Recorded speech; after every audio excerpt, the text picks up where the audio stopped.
রাজ্যের মুখ্যমন্ত্রী মমতা বন্দ্যোপাধ্যায়ের হুকুম পাওয়ার পর তৃণমূল কংগ্রেসের নেতা থেকে মন্ত্রী থেকে এমএলএ থেকে এমপি প্রধান থেকে মেম্বার বসে নেই কেউ, সবাই কিন্তু ছোটাছুটির করছে ভুতুড়ে ভোটার খোঁজার জন্য। আজকের প্রচার কেন্দ্র ছিল আখেরিগঞ্জ গ্রাম পঞ্চায়েতের নির্মূলচর এলাকায়। বিরোধী দলনেতা বাকি বিল্লা সাংবাদিকদের মুখোমুখি হয়ে কি বললেন বিস্তারিতভাবে শোনাবো আপনাদের। এই ভিডিওটি যারা দেখছেন চ্যানেলটি লাইক করবেন, শেয়ার করবেন আর সাবস্ক্রাইব করবেন। আই লাভ মাই ইন্ডিয়া, মেরা ভারত মহান।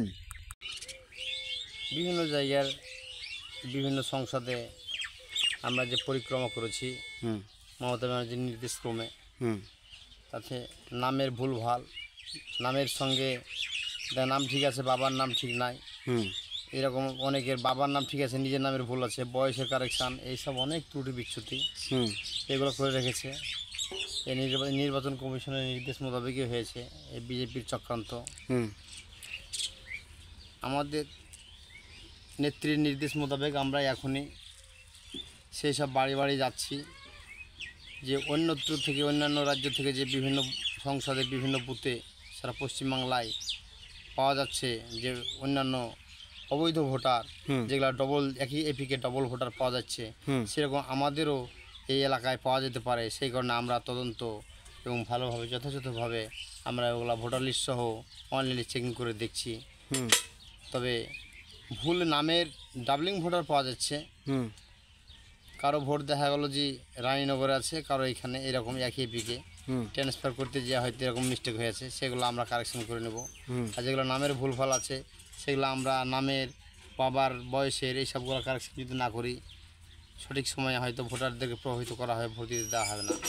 আমাদের এলাকায় এখানে শান্তি শৃঙ্খলাভাবেই ভোট পরিচালিত হয়, কিন্তু আগামী দিনে 26-এ বিজেপি যে পরিকল্পনা নিয়েছে পশ্চিমবাংলাকে সমস্যা যন্ত্রণা এবং এই যে ভোট হবে অথচ সাম্প্রদায়িক ইস্যুতে এবং শক্তি প্রয়োগ করবে কেন্দ্র বাহিনী দিয়ে, এটা আমরা হতে দেব না। তার জন্য আমরা সঠিকভাবে আমাদের এলাকায় ওই ভোটার লিস্ট সংশোধন, ত্রুটি বিচ্যুতি এবং অবৈধ ভোটার যেগুলা একই এপিকে যদি পাই আমরা খোঁজার চেষ্টা চালাচ্ছি।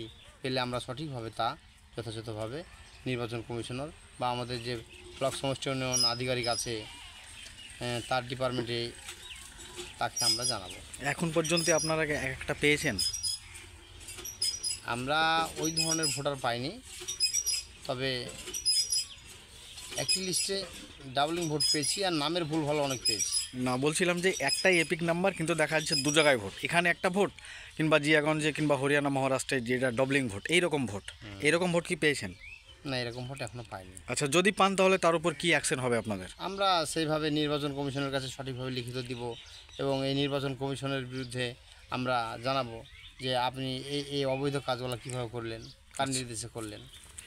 দিল্লি, পাঞ্জাব, হরিয়ানা, মহারাষ্ট্র নির্বাচন যে গত নির্বাচন হয়ে গেল, তো সেটাতে আমরা বিশেষ করে লক্ষ্য করলাম দিল্লি নির্বাচনে, বিধানসভা নির্বাচনে, যেখানে প্রায় 18 থেকে 20টা বিজেপির এমএলএ যারা 300 থেকে 400 ভোটে জয়ী হয়েছে।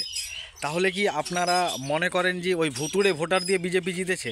এটাই তো বাস্তব, কারণ যারা অরিজিনাল দেশের নাগরিক তাদের ভোটকে ক্যান্সেল করে দিয়ে ওই ভুতুড়ে ভোটার ঢুকিয়ে দিয়েছে। সে ভোট দিতে পাক আর না পাক ওই ভোটটার সংখ্যা কমে গেল। প্রত্যেকটা বুথে 10 টাকা করে করলে একটা বিধানসভায় অটোমেটিক 1000, 1500, 2000 ভোট হয়ে যায়। তাহলে ওই ভোটটাই মাইনাস প্লাস হয়ে যাচ্ছে, ওটাতেই মার্জিন করে হারিয়ে দিচ্ছে। এটাই হচ্ছে বিজেপির গেম প্ল্যান।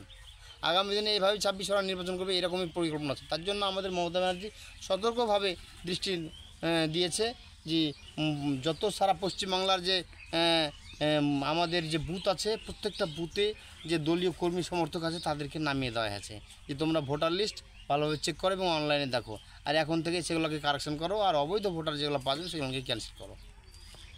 Thank you. আপনার নাম এবং পরিচয়? আমার নাম বাকি বিল্লা, আখিরগঞ্জ গ্রাম পঞ্চায়েত বিরোধী দলনেতা, তৃণমূল কংগ্রেস সদস্য।